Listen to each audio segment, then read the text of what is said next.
ಬೆಂಗಳೂರಿನಲ್ಲಿ ಅತಿದೊಡ್ಡ ಸೈಬರ್ ವಂಚನೆ ಬಯಲು. ವೃದ್ಧೆಗೆ ಡಿಜಿಟಲ್ ದೋಖಾ, 24 ಕೋಟಿ ವಂಚನೆ. ಬ್ಯಾಂಕ್ ಮ್ಯಾನೇಜರ್ನಿಂದ ಬೆಳಕಿಗೆ ಬಂದ ಪ್ರಕರಣ. ಬೆಂಗಳೂರಿನಲ್ಲಿ ಅತಿದೊಡ್ಡ ಸೈಬರ್ ವಂಚನೆ ಪ್ರಕರಣ ಬಯಲಾಗಿದೆ. ಶಿವಾಜಿನಗರದ ನಿವಾಸಿಯಾಗಿರುವ ವೃದ್ಧೆ ಲಕ್ಷ್ಮೀ ರಾಮಮೂರ್ತಿಯನ್ನ ಹೌಸ್ ಅರೆಸ್ಟ್ ಮಾಡಿದ ಸೈಬರ್ ವಂಚಕರು ಬರೋಬ್ಬರಿ 24 ಕೋಟಿ ರೂಪಾಯಿ ದೋಚಿದ್ದಾರೆ. ಐಸಿಐಸಿಐ ಬ್ಯಾಂಕ್ ಮ್ಯಾನೇಜರ್ ಅವರ ಸಮಯ ಪ್ರಜ್ಞೆಯಿಂದಾಗಿ ವೃದ್ಧೆ ಮತ್ತಷ್ಟು ಹಣವನ್ನು ಕಳೆದುಕೊಳ್ಳುವುದು ತಪ್ಪಿದೆ. ವೃದ್ಧೆ ಲಕ್ಷ್ಮೀ ರಾಮಮೂರ್ತಿ ತಮ್ಮ ಆಸ್ತಿಯೊಂದನ್ನು ಮಾರಾಟ ಮಾಡಿದ್ರಿಂದ ಕೋಟ್ಯಾಂತರ ರೂಪಾಯಿ ಹಣ ಅವರ ಬ್ಯಾಂಕ್ ಖಾತೆಗೆ ಬಂದಿತ್ತು. ಈ ಹಣದ ವಹಿವಾಟಿನ ಬಗ್ಗೆ ಮಾಹಿತಿ ಪಡೆದ ಸೈಬರ್ ವಂಚಕರು ಮನಿ ಲ್ಯಾಂಡರಿಂಗ್ ಹೆಸರಿನಲ್ಲಿ ಡಿಜಿಟಲ್ ಅರೆಸ್ಟ್ ಮಾಡಿ 24 ಕೋಟಿ ರೂಪಾಯಿ ದೋಚಿದ್ದಾರೆ. 24 ಕೋಟಿ ಸೈಬರ್ ವಂಚಕರ ಪಾಲು. ಬೆಂಗಳೂರಿನ ಶಿವಾಜಿನಗರದ ವೃದ್ಧೆಗೆ ಡಿಜಿಟಲ್ ಅರೆಸ್ಟ್. ವೃದ್ಧೆ ಲಕ್ಷ್ಮೀ ರಾಮಮೂರ್ತಿ ಬಳಿ 24 ಕೋಟಿ ಲೂಟಿ. ಆಸ್ತಿ ಮಾರಿದ ಹಣ ವೃದ್ಧೆಯ ಬ್ಯಾಂಕ್ ಅಕೌಂಟ್ಗೆ ಜಮೆ. ಈ ಮಾಹಿತಿ ತಿಳಿದು ಸೈಬರ್ ವಂಚಕರಿಂದ ಡಿಜಿಟಲ್ ಅರೆಸ್ಟ್. ಅಕ್ರಮ ಹಣ ವರ್ಗಾವಣೆ ಹೆಸರಿನಲ್ಲಿ ವೃದ್ಧೆಗೆ ಬೆದರಿಕೆ. ಕಳೆದ ಜನವರಿಯಿಂದ ಮೇವರೆಗೂ ಹಣ ಲೂಟಿ. ಹಂತ ಹಂತವಾಗಿ 24 ಕೋಟಿ ಹಣ ವಂಚಕರ ಖಾತೆಗೆ ವರ್ಗ. ಮತ್ತಷ್ಟು ಹಣ ನೀಡುವಂತೆ ವಂಚಕರಿಂದ ನಿರಂತರ ಬೆದರಿಕೆ ಹಾಕಿದ್ದಾರೆ. ಈ ಮೂಲಕ ವೃದ್ಧೆಗೆ ಬೆದರಿಕೆ ಹಾಕಿ 24 ಕೋಟಿ ಹಣವನ್ನ ಲೂಟಿ ಮಾಡಿದ್ದಾರೆ. ಕೆಜಿ ಚಿನ್ನಾಭರಣ ಅಡವಿಡಲು ಯತ್ನ. ವಂಚಕರಿಗೆ ಇನ್ನಷ್ಟು ಹಣ ನೀಡಲು ಮುಂದಾಗಿದ್ದ ವೃದ್ಧೆ ದೂರಿನನ್ವಯ ಆರೋಪಿಗಳ ಬಂಧನ. ವಂಚಕರ ಮಾತಿಗೆ ಮಣಿದಂತಹ ವೃದ್ಧೆ ಮನೆಯಲ್ಲಿದ್ದ 1 ಕೆಜಿ 300 ಗ್ರಾಂ ಚಿನ್ನಾಭರಣವನ್ನು ಅಡವಿಟ್ಟು ಹಣ ಪಡೆಯುವುದಕ್ಕೆ ಕಂಟೋನ್ಮೆಂಟ್ ಬ್ರಾಂಚ್ನ ಐಸಿಐಸಿಐನ ಬ್ಯಾಂಕಿಗೆ ಬಂದಿದ್ದಾರೆ. ಇಷ್ಟೊಂದು ದೊಡ್ಡ ಪ್ರಮಾಣದ ಚಿನ್ನಾಭರಣದೊಂದಿಗೆ ಬಂದಿದ್ದ ವೃದ್ಧೆಯನ್ನು ಗಮನಿಸಿದ ಬ್ಯಾಂಕ್ ಮ್ಯಾನೇಜರ್ ಅನುಮಾನಗೊಂಡು ಕೂಡಲೇ ಪೊಲೀಸರಿಗೆ ಮಾಹಿತಿ ಕೊಟ್ಟಿದ್ದಾರೆ. ಮಾಹಿತಿ ಪಡೆದ ತಕ್ಷಣ ಬ್ಯಾಂಕಿಗೆ ಧಾವಿಸಿದ ಸಿಸಿಬಿ ಸೈಬರ್ ಪೊಲೀಸರ ತಂಡ ವೃದ್ಧೆ ಲಕ್ಷ್ಮೀ ರಾಮಮೂರ್ತಿ ಅವರನ್ನು ವಿಚಾರಣೆ ನಡೆಸಿದಾಗ ವಿಚಾರ ಬೆಳಕಿಗೆ ಬಂದಿದೆ. ಇನ್ವೆಸ್ಟಿಗೇಷನ್ ಅನ್ನು ಕೈಗೆತ್ತಿಕೊಂಡ ಪೊಲೀಸರು ಮುಂಬೈ, ಅಲಹಾಬಾದ್ ಮತ್ತು ದೆಹಲಿ ಮೂಲದ ಗೌರವ್ ಕುಮಾರ್, ಓಂ ಪ್ರಕಾಶ್, ರಜಪೂತ್ ಸೇರಿದಂತೆ 5 ಮಂದಿ ಆರೋಪಿಗಳನ್ನು ಬಂಧಿಸಿದ್ದಾರೆ. ಈವರೆಗೂ 60 ಲಕ್ಷ ರೂಪಾಯಿ ಇರುವಂತಹ ಒಂದು ಬ್ಯಾಂಕ್ ಖಾತೆಯನ್ನು ಸೀಸ್ ಮಾಡಿದ್ದಾರೆ. ವಂಚಕರು ಒಟ್ಟು 22 ಬೇರೆ ಬೇರೆ ಬ್ಯಾಂಕ್ ಖಾತೆಗಳಿಗೆ ಹಣವನ್ನು ವರ್ಗಾವಣೆ ಮಾಡಿರೋದು ಗೊತ್ತಾಗಿದೆ. ವೃದ್ಧೆಯೊಬ್ಬರಿಗೆ ಡಿಜಿಟಲ್ ಅರೆಸ್ಟ್ ಹೆಸರಲ್ಲಿ 24 ಕೋಟಿ ವಂಚನೆ ಮಾಡಿರುವಂತಹ ಘಟನೆ ಬೆಂಗಳೂರಿನ ಶಿವಾಜಿನಗರದಲ್ಲಿ ನಡೆದಿದೆ. ಹಂತ ಹಂತವಾಗಿ ಕಳೆದ ಜನವರಿಯಿಂದ ಮೇ ತಿಂಗಳವರೆಗೂ ಕೂಡ ಈ ವೃದ್ಧೆಗೆ ಡಿಜಿಟಲ್ ಅರೆಸ್ಟ್ ಹೆಸರಲ್ಲಿ ಸುಮಾರು 24 ಕೋಟಿಯನ್ನು ಸೈಬರ್ ವಂಚಕರು ಕಿತ್ತಿದ್ದಾರೆ. ಅದಾದ ಬಳಿಕವೂ ಕೂಡ ಇವರ ಹಣದ ದಾಹ ನಿಗಿಲ್ಲ. ಮತ್ತೆ ಹಣವನ್ನು ಕೇಳಿದಂತಹ ಸಂದರ್ಭದಲ್ಲಿ, ಬೇಡಿಕೆ ಇಟ್ಟಂತಹ ಸಂದರ್ಭದಲ್ಲಿ ಆ ಅಜ್ಜಿ ತನ್ನ ಬಳಿ ಇದ್ದಂತಹ 1 ಕೆಜಿ 300 ಗ್ರಾಂ ಚಿನ್ನವನ್ನು ಐಸಿಐಸಿಐ ಬ್ಯಾಂಕ್ನಲ್ಲಿ ಅಡವಿಟ್ಟೋದಕ್ಕೆ ಅಂತೇಳಿ ಹೋಗುತ್ತೆ. ಆಗ ಮ್ಯಾನೇಜರ್ ಅನುಮಾನಗೊಂಡು ಯಾಕೆ ಈ ರೀತಿಯಾಗಿ ಅಜ್ಜಿ ಮಾಡ್ತಿದೆ ಅಂತೇಳಿ ಅನುಮಾನಗೊಂಡು ಪೊಲೀಸರಿಗೆ ಕಾಲ್ ಮಾಡಿದಂತಹ ಸಂದರ್ಭದಲ್ಲಿ ಈ ಒಂದು ವೃತ್ತಾಂತ ಏನಿದೆ ಇದು ಬೆಳಕಿಗೆ ಬಂದಿದೆ. ಉಚಿತ ಚಿಕಿತ್ಸೆಯ ನೆಪದಲ್ಲಿ ರೋಗಿಗಳಿಂದ ಸುಲಿಗೆ. ಬಂಗಾಳ ಮೂಲದ ಹೃದ್ರೋಗಿಗಳೇ ಟಾರ್ಗೆಟ್. ಎನ್ಜಿಒ ಇಂದ ಫೇಸ್ ಮೇಕರ್ ಹೆಸರಿನಲ್ಲಿ ದೋಖಾ.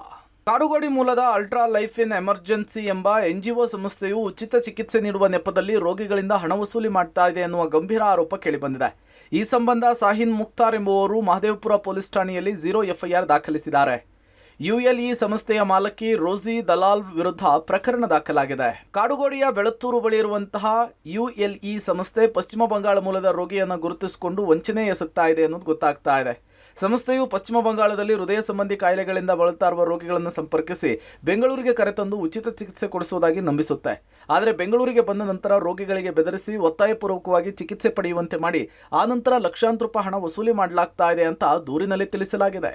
ಇಂತಹದ್ದೇ ಒಂದು ಘಟನೆಯಲ್ಲಿ ಹೃದಯ ಸಂಬಂಧಿ ಕಾಯಿಲೆಯಿಂದ ಬಳಲ್ತಾ ಇದ್ದ ಮಹಿಳೆಯೊಬ್ಬರಿಗೆ ಫೇಸ್ ಮೇಕರ್ ಅಳವಡಿಸುವ ನೆಪದಲ್ಲಿ ULE ಸಂಸ್ಥೆಯು ಉಚಿತ ಚಿಕಿತ್ಸೆ ಅಂತ ಹೇಳಿ ಬರೋಬ್ಬರಿ 2.25 ಲಕ್ಷ ರೂಪಾಯಿ ಹಣವನ್ನು ಪಡೆದು ವಂಚನೆ ಮಾಡಿದ್ದಾರೆ ಅನ್ನೋ ಆರೋಪವಿದೆ. ರೋಸಿ ದಲಾಲ್ ಅವರು ಪಶ್ಚಿಮ ಬಂಗಾಳದಲ್ಲಿ ಸಂತ್ರಸ್ತ ಮಹಿಳೆಯನ್ನ ಭೇಟಿ ಮಾಡಿ ಉಚಿತ ಚಿಕಿತ್ಸೆ ಕೊಡೋದಾಗಿ ಬೆಂಗಳೂರಿಗೆ ಕರೆತಂದಿದ್ರಂತೆ. ಆದರೆ ಇಲ್ಲಿ ಬಂದ ನಂತರ ಹಣಕ್ಕಾಗಿ ಒತ್ತಾಯಿಸಿ ವಂಚಿಸಿರುವ ಬಗ್ಗೆ ದೂರಿನಲ್ಲಿ ಉಲ್ಲೇಖವಾಗಿದೆ. ಸದ್ಯ ಮಹದೇವಪುರ ಠಾಣೆಯಲ್ಲಿ 0 FIR ದಾಖಲಾಗಿದ್ದು ಸಂಬಂಧಪಟ್ಟ ಠಾಣೆಗೆ ಕೇಸನ್ನು ವರ್ಗಾವಣೆಯಾಗಲಿದೆ. ವಂಚಿಸ್ತಾ ಇರುವಂತಹ NGO ವಿರುದ್ಧ ಕ್ರಮವಾಗಬೇಕಿದೆ. ನಕಲಿ ಚಿನ್ನ ಅಡವಿಟ್ಟು 15 ಲಕ್ಷ ಲೋನ್. ಬ್ಯಾಂಕ್ ಸಿಬ್ಬಂದಿ ಜೊತೆಗೂಡಿ ವಂಚನೆ.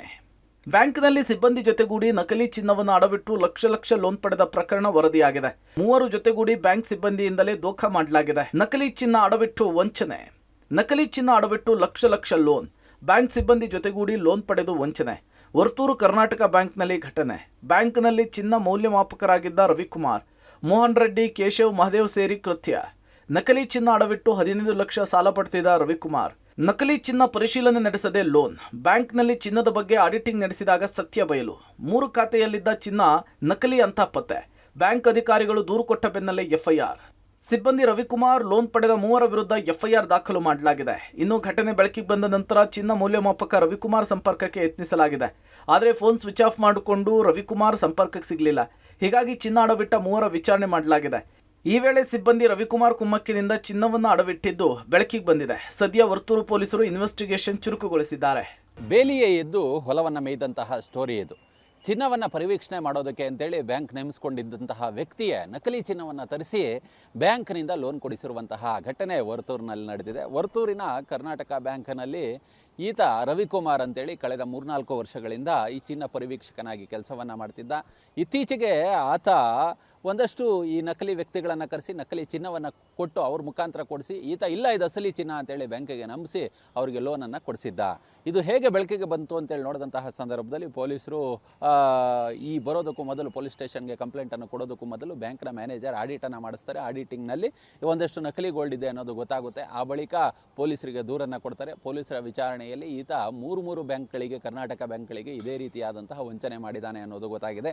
ನಕಲಿ ಚಿನ್ನದ ಪರಿವೀಕ್ಷಕ ರವಿಕುಮಾರ್ ಆತನಿಗಾಗಿ ವರ್ತೂರು ಪೊಲೀಸರು ಹುಡುಕಾಟವನ್ನು ನಡೆಸುವ ಕೆಲಸವನ್ನು ಕೂಡ ಮಾಡ್ತಿದ್ದಾರೆ. ಒಟ್ಟಾರೆ ಹಣಕಾಸು ವ್ಯವಹಾರ ಮಾಡುವಾಗ ಮೈಯೆಲ್ಲ ಕಣ್ಣಾಗಿರೋದು ಉತ್ತಮ. ಇಲ್ಲವಾದಲ್ಲಿ ಡಿಜಿಟಲ್ ಅರೆಸ್ಟ್ನಂತಹ ಮೋಸದ ಜಾಲಕ್ಕೆ ಸಿಲುಕಬೇಕಾಗುತ್ತೆ.